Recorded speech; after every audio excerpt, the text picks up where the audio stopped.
Olá pessoal, nesse vídeo vou falar um pouco mais sobre as 6 principais ações da carteira do Barsi, onde nessas 6 ações ele possui posições muito relevantes aí em cada uma. Barsi, para quem não conhece, é o maior investidor disparado aí do Brasil, né, com um foco em dividendos aí. Então fica comigo no vídeo, pessoal. Começando pela primeira, Klabin, uma empresa aí extremamente interessante, das melhores que temos na bolsa. Uma empresa que é muito consolidada, com mais de 120 anos de história. E o Barsi compra a empresa desde quando ela valia centavos. Uma empresa que eu já fiz diversos vídeos sobre, gosto bastante, tenho carteira aí, é uma das maiores posições que eu tenho. E o que eu mais gosto dela é o seu crescimento aí nos últimos anos, né? A gente pode ver aqui dentro desse gráfico o seu crescimento do EBITDA, ou seja, o EBITDA é o lucro por operação da empresa. A gente vê que o lucro por operação da empresa é muito relevante aí. A gente vê em 2010 ela tinha um EBITDA aí menos de 1 bilhão e 13 anos depois ela tem um EBITDA aí de 8 bilhões, ou seja, ela cresceu o seu EBITDA, seu lucro por operação em 8 vezes. É muita coisa, tá, isso aqui.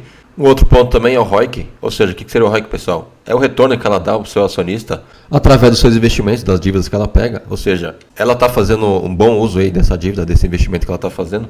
E de fato mostra que, através desse gráfico, ela está fazendo aí um ótimo uso, né, na verdade. Em 2010 ela tinha um ROIC aí de 6% somente, ela entregava para o seu acionista 6% aí de retorno. Porém, 3 anos depois ela tem aí um ROIC praticamente de 20%. E com a entrega do projeto Puma 2 aí, que vai fazer com que a empresa seja menos dependente aí de celulose e cresça bastante em embalagem, né, na venda de embalagens, que é onde você consegue ter um controle maior aí do valor que você vende, tá? A celulose, como é uma commodity, ela depende muito do valor no exterior, né? Ou seja, vai ter muitos altos e baixos aí, e muito por conta disso, da entrega do Puma 2, ela vai ser menos dependente de celulose, né? E isso é um ponto muito positivo, tá? E aí o ROIC, com a entrega do Puma 2, eu acredito que vai para a lua, tá? Vai subir ainda mais nos próximos anos aí, e isso aqui é um ponto muito positivo para a empresa. E destacando a projeção de dividendos da empresa, onde no GF+, e no Status Invest projeta aí na faixa de 6%, 6-7% aí para a empresa. É um dividendo ok para uma empresa aí que deve entregar uma valorização interessante aí no longo prazo. E que também é uma empresa ultra segura, né? Uma empresa aí que atua no setor ultra perene, né? O setor de embalagem em celulose aí vai sempre demandar muito aí na economia, né? No mundo, tá? Ou seja, uma empresa muito interessante e gosto bastante. A próxima empresa que o Barsi aí é um dos maiores acionistas, a Unipar. É uma empresa aí muito interessante também, que ele vem comprando aí desde centavos, tá? Uma empresa aí que cresceu demais nos últimos anos e que também paga muito dividendo, né? No último ano ela pagou 15%. É uma empresa um pouco mais comoditizada, tá, pessoal?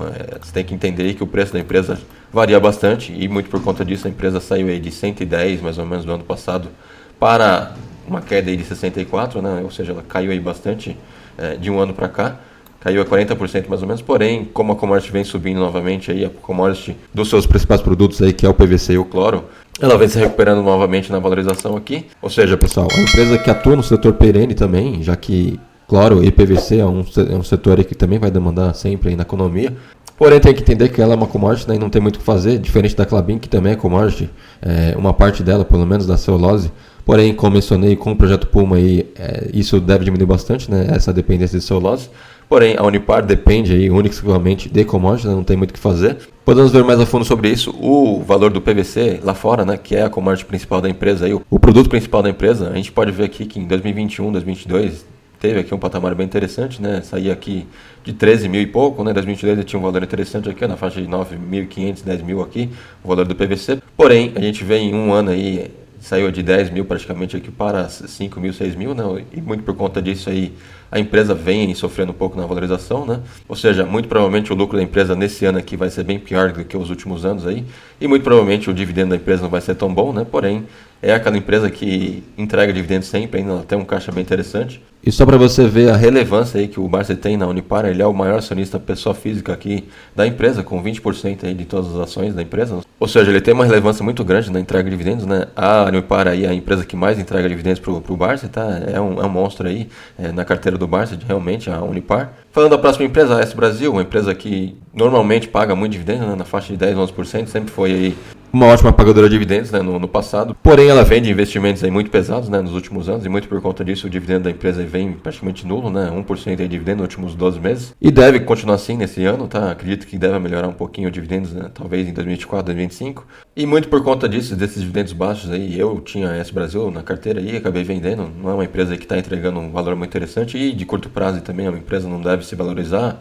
e nem pagar dividendos, muito por conta disso eu vendi. E é uma empresa que o Barsi gosta bastante, né? Nos últimos meses ele acabou comprando muitas ações ainda da S, né? Ele acabou se tornando um dos grandes acionistas da empresa também. Porém, ao meu ver, é uma empresa que vai começar talvez a crescer novamente aí, a ter uma valorização interessante e uma entrega de dividendos interessante a partir de 2024, 2025 somente. Esse ano aqui é uma empresa que vai ficar nesse valor aí de 11 mesmo, né? Não vai sair muito disso e vai pagar pouco dividendo, né? Então, no momento aí não é interessante para mim. Falando da próxima empresa, Banco do Brasil, que é outra empresa aí sensacional, das melhores que temos aí, uma empresa que saiu aí de 2020 para cá, de R$ 20 para os 50 de agora, né? Ou seja, um crescimento aí de 150% praticamente, né? E que tem aí um upside interessante ainda, tem um upside aí de 26%, de acordo com o Status Invest aqui, e que também recomendam comprar forte para a empresa, ou seja, apesar de toda essa subida aqui, a empresa ainda continua barata, tá? A gente vê o PL da empresa aí, o PVP, é muito barato, ou seja, o PL de 4 aqui, pessoal, em 4 anos aí, teoricamente, você reaveria o seu investimento na empresa, se ela pagar 100% de dividendos, né? Que não é o caso, a empresa paga aí na faixa de 40%, 50% de payout em dividendos, né? Porém, mesmo assim, uma empresa aí que, se comparada com os bancos privados aí, os seus grandes rivais, ela é muito, muito mais barata, né? O problema da empresa é realmente o governo, né? Se o governo aí meter a mão na empresa, né? Com o governo populista, a chance de acontecer isso é muito maior, né? Ou seja, é uma empresa que continua barata, porém, esses valores aí de R$ 50 já não tá aquela barganha, tá? E também temos que destacar que a empresa aí deve crescer ainda mais, né, nos próximos anos, já que o governo anunciou aí o maior plano safra da história, né? O plano safra, para quem não conhece, seria empréstimos aí para setor agro, tá? Ou seja, a empresa consegue liberar um valor exorbitante aí para empréstimos e agro na faixa de 240 bilhões, sendo que esse valor de 240 bilhões, pessoal, é 27% superior ao do ano passado, tá? Ou seja, a empresa, se fizer empréstimos aí interessantes, ela vai crescer ainda mais, tá? No futuro aí, nos próximos anos. Ou seja, é uma empresa que deve entregar ainda muito valor, né? Muito interessante aí de fato. E que deve entregar muito dividendo ainda, né? Ou seja, a empresa entregando valorização, dividendos muito interessantes, né? Na faixa de 10% aí nos próximos anos. Ou seja, muito, muito interessante essa empresa aqui, gosto bastante. Porém, tem que relevar aí o preço, né? Uma empresa que já cresceu bastante nos últimos meses aí, anos, né? Outra ação bem queridinha do Barça, uma empresa aí que paga bastante dividendo também, a Vibra, tá? Ela pagou aí na faixa de 5% nos últimos 12 meses, porém, ela paga normalmente aí 7, 8%, né? É uma empresa que vai focar muito forte nos próximos anos em geração de energia e comercialização. Inclusive, o seu próprio presidente mencionou que a empresa vai entrar de cabeça nesse setor aí de energia. O principal setor da empresa no momento ainda é o setor de distribuição de combustíveis, né? Ela depende muito aí do combustível, né? E quanto mais barato é o combustível, pessoal, para a empresa, melhor, já que ela tem menos custos aí e a margem líquida da empresa é maior, tá? A gente vê em 2020, por conta do vírus aí, o Brent, né? O valor do Brent aí, que é o que define o valor do combustível aqui no Brasil, no caso, chegou aqui a bater 20, né? E muito por conta disso, o lucro da empresa saltou aí demais, tá? A empresa lucrou bastante, muito por conta do combustível estar mais barato, né? E aí o custo da empresa é mais barato. E aí o contrário é a mesma coisa, tá? A gente viu por conta da guerra aí, o Brent saltou aí para $120, tá? O valor do barril aí. E muito por conta disso, o lucro da empresa caiu demais, né? Vou mostrar para vocês aí. E aí, agora está estabilizando aí na faixa de 70, 80 o Brent. A gente pode ver que essa informação é verdadeira, pessoal. Olha só, a margem líquida da empresa aqui em 2020 chegou a bater 5%, aí em 2021, que ainda estava num patamar até mais ou menos interessante aí, o valor do Brent, ainda estava numa margem líquida interessante, porém, em 2022, por exemplo, com a guerra, caiu aí para 0,85 a sua margem líquida. Ou seja, pessoal, a empresa é muito dependente de combustível ainda, né? No valor do combustível aí, quanto menor, melhor, né? E não é bem isso que acontece, tá, pessoal? Em 2020 foi um acaso, né? Aconteceu o vírus aí e tudo mais, né? Isso aqui é um não recorrente aí que não deve acontecer nunca mais, né? Muito provavelmente. Ou seja, a margem líquida da empresa deve ficar aí na faixa de 1, 2%, deve retomar patamares aí de 2021 talvez, tá?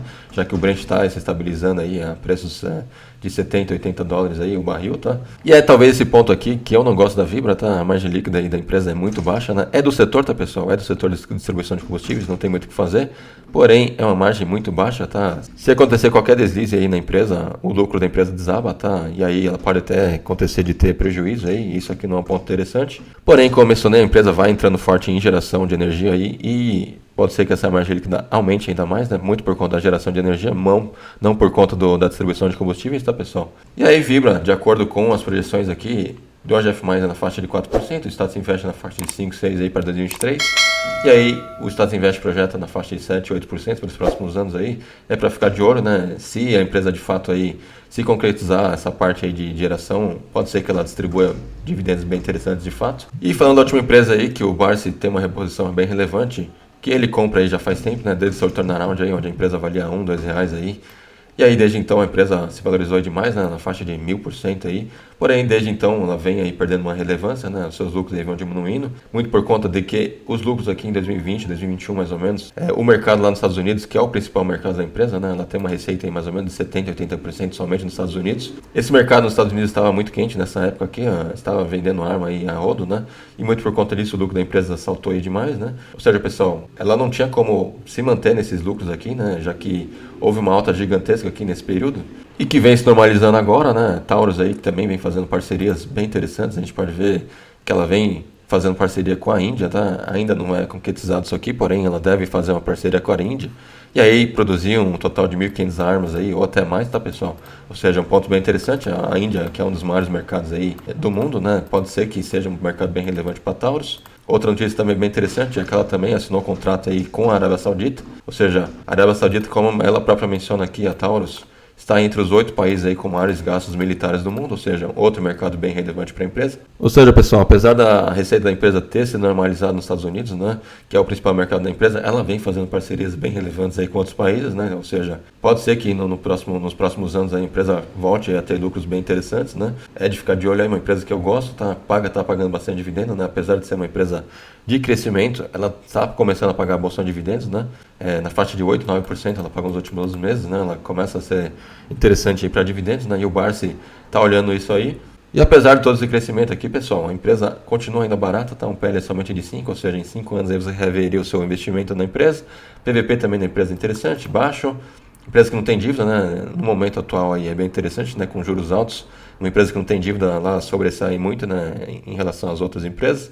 Margem líquida da empresa é interessante, 15%. ROIC da empresa está muito interessante aí. De fato, o que ela entrega de rentabilidade para o acionista é muito grande, tá? O ROIC também contempla aí os investimentos, as dívidas que ela faz, né? Ou seja, o que de investimento ela está trazendo de rentabilidade para o seu acionista estão em valores aqui muito interessantes. Seu lucro também saiu de dívidas aqui, prejuízos exorbitantes, né, para uma empresa aí com lucros bem interessantes, né, uma empresa que também bem interessante, eu gosto bastante. Estou pensando também em ter na minha carteira aí, ainda está no valor interessante aí, nesse valor de R$14. E foi isso, pessoal, as 6 principais empresas aí que o Barsi tem na carteira, tem posições aí muito relevantes em cada uma. Também gosto aí das 6, né, são 6 empresas aí bem interessantes de fato. E deixa nos comentários aí, pessoal, se você tem alguma, tá pensando em investir alguma ou não. E se você gostou do vídeo, deixa seu like aí, deixa sua inscrição no canal. E fique por aqui, abraço, até a próxima, tchau, tchau.